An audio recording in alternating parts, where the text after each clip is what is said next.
Bonjour, je suis Christine, mezzo-soprano et coach, et sur cette chaîne je vous partage mes trucs, mes astuces de chanteuse pour vous permettre de libérer votre voix au quotidien. Aujourd'hui, j'aimerais donner quelques petites astuces pour les personnes qui voudraient améliorer leur justesse. En général, quand il y a une difficulté au niveau de la justesse, ça peut venir de trois endroits différents, voire une combinaison de ces trois endroits. Le premier endroit, c'est l'oreille. Donc, soit vous n'arrivez pas vraiment à vous concentrer sur la mélodie, comme je l'expliquais, parce que vous êtes concentré par exemple sur le rythme ou sur les paroles. La deuxième solution, c'est que vous n'arrivez pas bien à contrôler, maîtriser la production du son, donc au niveau de la voix, de la gorge. Troisième solution, c'est qu'il y a une petite déficience, difficulté à bien traiter les informations, soit qui arrivent de l'oreille, soit qui arrivent de la voix. Donc c'est le cerveau, c'est le traitement des informations, les commandes là-haut qui sont un peu obscures. C'est un peu comme si vous aviez une télécommande avec des boutons dont vous ignorez absolument les fonctions et que du coup vous ne les utilisez pas. Ou bien même peut-être certains boutons sont cachés sous un petit clapet. Parfois c'est la commande entre la voix et l'oreille qui ne fonctionne pas bien, ou la voix et la commande, ou bien l'oreille et la commande, ou un peu des trois. Alors, la première étape nécessaire pour pouvoir améliorer sa justesse, mais je dirais améliorer son chant de manière générale, c'est de lâcher prise. Lâcher prise sur l'envie de chanter parfaitement bien, de parfaitement juste, d'avoir un son magnifique, beaucoup d'émotions, etc. Chanter, ça passe souvent par une période d'exploration qui est un peu bizarre parfois, où on va faire des sons un peu étranges, où on va pas bien maîtriser sa voix encore. Cette période n'est pas forcément très agréable, mais elle est nécessaire pour pouvoir avoir une meilleure compréhension de la voix et de son fonctionnement. J'aimerais apporter une petite précision par rapport à qu'est-ce que c'est bien chanter, le beau chant. Qu'est-ce que c'est ? En fait, c'est très culturel parce que dans d'autres cultures que la nôtre, que ce soit les Esquimaux ou les chants traditionnels bulgares ou tibétains par exemple, d'autres types de sonorités sont exploités et sont reconnus comme étant des beaux sons. Ces sons qui sont là-bas reconnus comme beaux ne sont pas du tout reconnus comme beaux chez nous et inversement. Donc c'est là qu'on se rend compte vraiment que la notion de beau, elle est vraiment culturelle et elle va vraiment changer selon les époques, selon les lieux.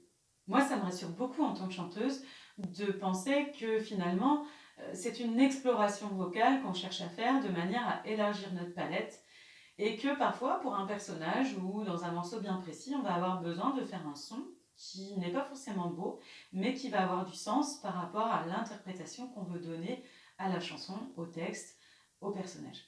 Si vous le souhaitez, j'ai fait une petite playlist Voix du Monde dans laquelle vous pourrez vraiment découvrir des façons très étranges de poser la voix et vous verrez, ça vous ouvrira les oreilles d'une manière un peu différente.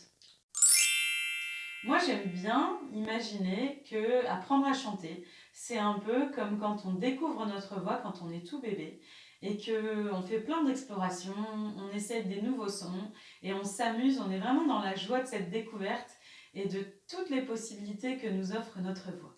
En tout cas, je trouve que avoir vraiment envie de s'amuser et d'être dans le plaisir de la vibration, c'est quelque chose qui est vraiment agréable et que je vous encourage vraiment à ressentir le plus souvent possible. La deuxième étape qui va nous permettre de nous améliorer au niveau de la justesse, c'est l'écoute, l'attention. Cette écoute va passer par plusieurs étapes. La première chose à faire, c'est de vraiment porter toute son attention sur la mélodie, sur la musique, et plus particulièrement sur la voix, peut-être, si ça nous aide, pour pouvoir vraiment capter la mélodie de la chanson.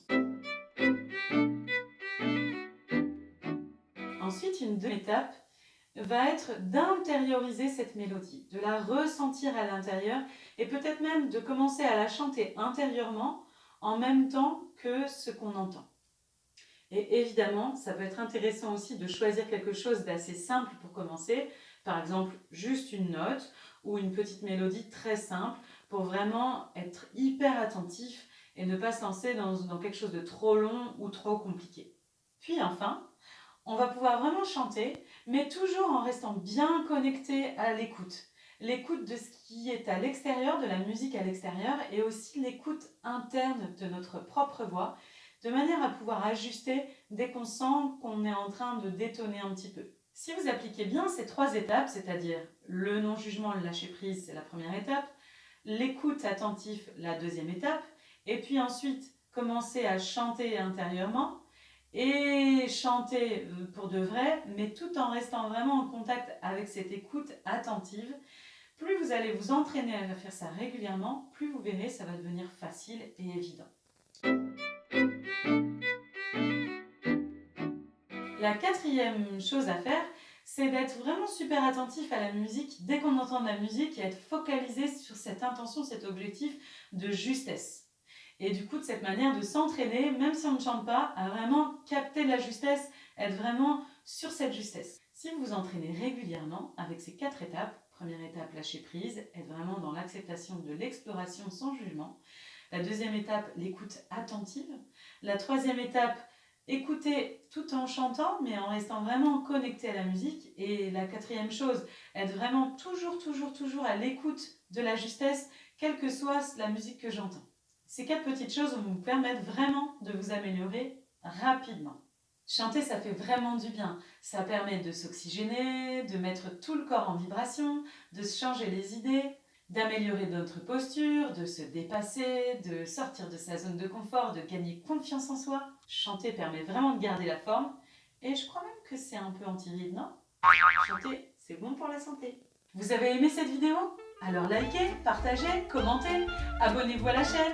Bye bye!